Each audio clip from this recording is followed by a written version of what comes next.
Hey everybody, welcome to another WeatherCastUSA Quickcast. It's August 12th, 2025, and on this Quickcast, we're going to take a look at the national weather outlook for the next 7 days. We're going to take a look at the big picture weather patterns impacting the continental US over the next week. From blistering heat in the south, to storm chances in the Midwest, and a watchful eye on the tropics, there's a lot happening across the country, so let's get into it. This week we're watching a classic late summer pattern across the lower 48, with broad upper level ridging across the southwest and the southern plains.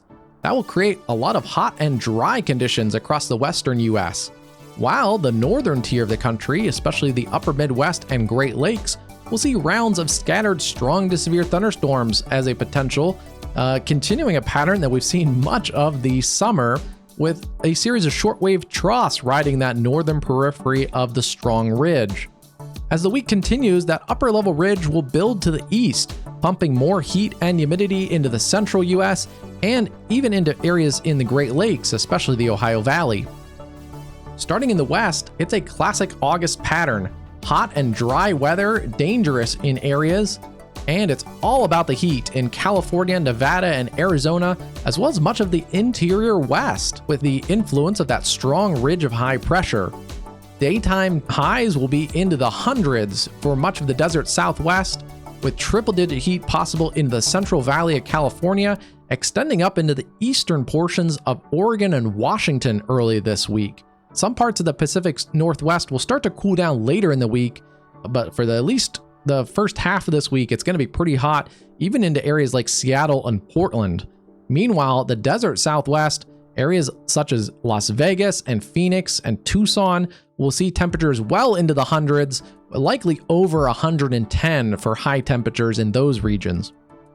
We're also watching increased fire danger through at least the middle of this week for portions of Northern California and the Great Basin, where dry fuels combined with low humidity, hot temperatures, and gusty winds will combine to create fire weather conditions. Some monsoonal moisture will attempt to work into southern portions of Arizona and New Mexico through this week, and that'll bring isolated, strong storm chances, especially working from higher terrain in the afternoon to those lower terrain areas into the early evening.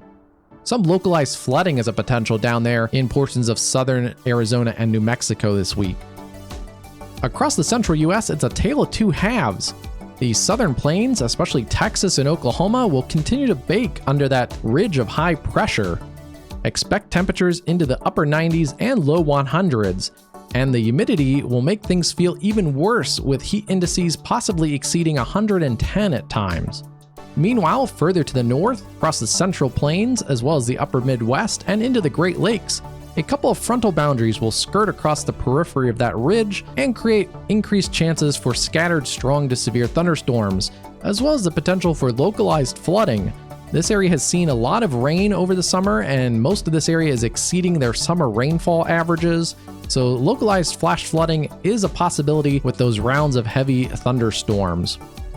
Later in the week, things will clear out briefly before we look back to the northern plains, areas like the Dakotas into Minnesota, and then pushing into areas like the upper peninsula of Michigan and Wisconsin by the weekend, as an additional trough will dig in from Canada and cause another round of scattered strong to severe thunderstorms, potentially here late in the week and into the weekend.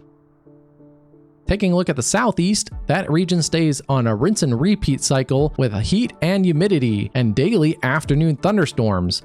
Expect those quick heavy downpours, frequent lightning, and some gusty winds, especially in that afternoon commute time frame. These are typical in August, but things have been a little more enhanced recently, with some troughing kind of stalled across the region. As well as early this week, we have a low pressure working north-northwest across the eastern portions of the Gulf.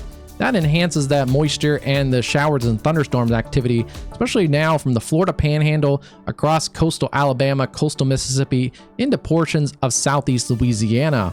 That should start to clear out as the week continues, but we'll still continue to see those daily chances of afternoon thunderstorms.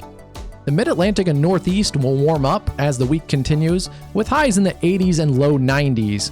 We will see some increasing humidity as the week continues and the next heat dome expands, especially across the southern and central portions of the US. Staying on that northern periphery of the heat dome, The Northeast should remain free of those extremely hot temperatures, but those frontal boundaries will skirt through the region and create some chances for scattered showers and thunderstorms. A couple of those may be on the stronger to severe side. Especially midweek, it looks like the focus for the severe weather and the more numerous storms is from the mid-Atlantic into New England, and then that should clear out a little bit as we go in towards the weekend. I don't expect a total washout, but keep that umbrella handy. And a quick update from the tropics. The National Hurricane Center is watching a few areas of interest in the Atlantic Basin as the Atlantic hurricane season heats up into August. But as of now, no systems are currently threatening the U.S. coastline, although we are monitoring any changes closely. Especially keeping a close eye on Erin, newly named tropical storm on Monday. The National Hurricane Center forecast cone continues with the model consensus of a gradual strengthening as well as a west-northwest track at least through Saturday. Puerto Rico and the Virgin Islands should continue to monitor the National Hurricane Center as well as other reliable sources for any adjustment in the track or intensity guidance. But right now, the National Hurricane Center forecast cone does keep the center of Erin northeast of the islands, but possibly as a major hurricane by Saturday. Longer range, the majority of those global models favor Erin turning northward with a weakness in the Bermuda Ridge pattern, but there's still a lot of time for those forecasts and refinement of the models. So the bottom line right now is anyone from the Gulf Coast all the way up the East Coast should continue to monitor reliable forecasts for changes in the track and intensity for Tropical Storm Erin, which will likely become our first hurricane of the Atlantic hurricane season. Longer range models also show likely an uptick in activity from tropical waves coming off the coast of Africa and entering the main development region. So even if Erin does turn northward into that open ocean, we'll have to continue to monitor those waves coming off Africa as we get into the heart of hurricane season. So to recap, as we head through this week, the models currently show that the heat in the southwest and south central US will spread to the north and east by later in the week. And some of that heat will be intense, even by the standards of the south and southwest that regularly see those kind of temperatures. We'll continue to see storm chances, some strong to severe thunderstorms possible, extending from the upper Midwest, the Great Lakes, into portions of the Northeast. And by the early part of this week, it will be a little bit less active severe weather pattern, although we'll look back to the northern plains by the end of the week into the weekend. And the tropics are heating up as we approach mid-August. Although no U.S. impacts currently expected this week, we will continue to watch Tropical Storm Erin as it works its way across the Atlantic Basin. Continue to watch those forecasts and models and follow reliable sources, especially if you're along the U.S. coast, the East Coast, Gulf Coast, as well as the Puerto Rico and the Virgin Islands. Don't forget to like the video if you found this helpful and subscribe for more weather content. Click that bell icon for notifications when we post forecasts or go live for severe weather and hurricane coverage. And drop a comment, where are you watching from, what state or country, and what has your weather been like this summer?